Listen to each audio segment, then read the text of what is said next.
Few rumored cameras in the modern photography world have shown the same stubborn persistence as the Nikon Z90. Year after year, the name continues to surface across forums, comment sections, and rumor sites, refusing to disappear despite the absence of any official confirmation.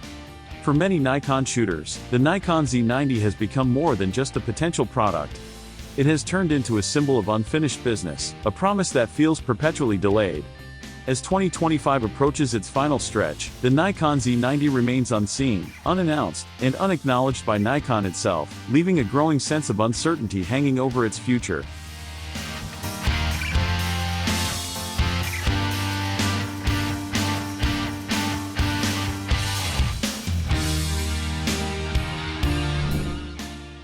The fascination with the Nikon Z90 cannot be understood without looking backward.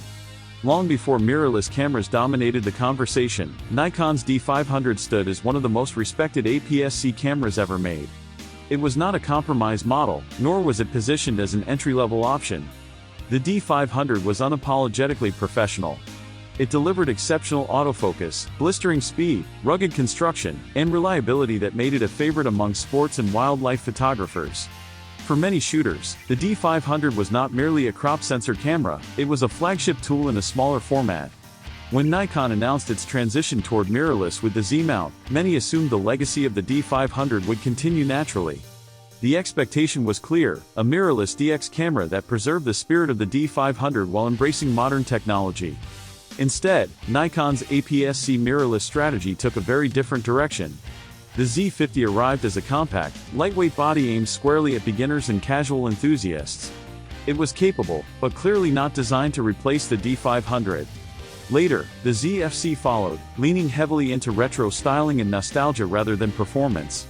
While both cameras found their audiences, neither addressed the needs of professionals who had built their workflows around high-speed APS-C shooting. This gap in Nikon's lineup is where the Nikon Z90 rumor was born. Initially, it appeared under different names and speculative labels, but over time, the community settled on the idea of a Z90, a theoretical mirrorless successor to the D500. Enthusiasts imagined a rugged DX camera with professional autofocus, fast burst rates, and advanced video features. As months turned into years, the Nikon Z90 evolved from speculation into expectation. Each new product cycle brought renewed hope, followed by inevitable disappointment. Part of what keeps the Nikon Z90 rumor alive is the detailed specification wish lists that circulate annually. In these imagined versions, the Z90 often features a high-resolution APS-C sensor, sometimes rumored around 30 to 33 megapixels, paired with Nikon's most advanced processing engine. High-speed continuous shooting, often cited between 15 and 20 frames per second, appears frequently in predictions. In-body image stabilization is another commonly imagined feature, despite Nikon never offering IBIS in a DX body before.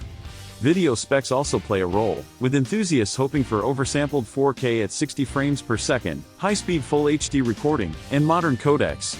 Autofocus expectations are especially ambitious.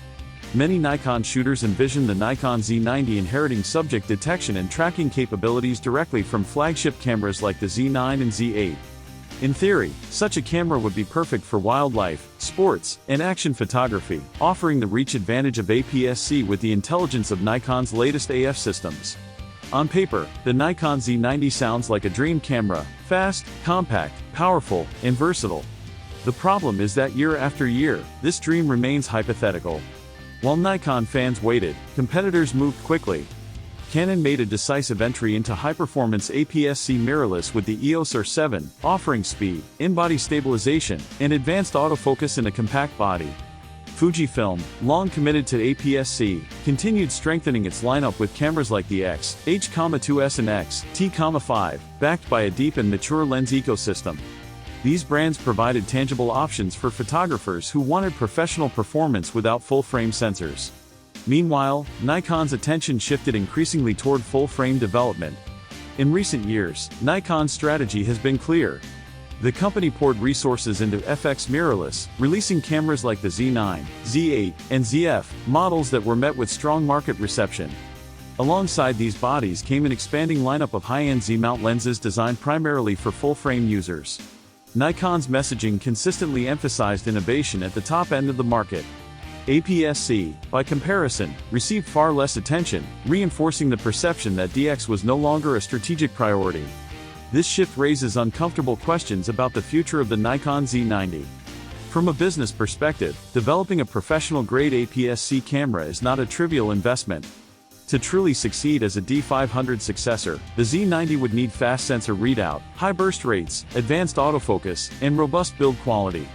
Delivering those features would push the camera dangerously close to Nikon's full-frame offerings, particularly the Z8. A powerful APS-C body priced significantly lower could risk cannibalizing sales of Nikon's more profitable FX cameras. Lens support presents another major challenge. Nikon's DX Z-mount lens lineup remains limited, consisting mostly of kit zooms and compact consumer lenses. A camera like the Nikon Z90 would demand professional-grade DX lenses, particularly telephoto options suited for wildlife and sports. Without them, users would be forced to rely on full-frame lenses, undermining the very advantages of APS-C: smaller size, lighter weight, and lower cost. Building a comprehensive DX lens ecosystem would require additional investment that Nikon may not see as worthwhile in a shrinking APS-C market. Market trends also complicate the picture. Entry-level photography has been increasingly absorbed by smartphones, reducing demand for beginner cameras. At the same time, serious enthusiasts and professionals often gravitate toward full-frame for its low-light performance and perceived prestige. APS-C now occupies a narrow middle ground, appealing to a dedicated but relatively small audience. For Nikon, the question becomes whether that audience is large enough to justify a camera like the Nikon Z90. Timing is another factor working against the Z90. The D500 was discontinued years ago, leaving a gap that Nikon never filled. During that time, competitors strengthened their APS-C positions and captured market share. Launching the Nikon Z90 now would mean entering a crowded field where Nikon no longer holds the advantage it once did. Rather than leading the category, Nikon would be playing catch-up, a position the company has worked hard to avoid in recent years. Pricing speculation further highlights the dilemma. Analysts often suggest the Nikon Z90 would need to land somewhere between entry-level DX bodies and the Z8, possibly around the mid-$1,500 to $2,000 range. At that price, it would face stiff competition from established APS-C models with strong ecosystems.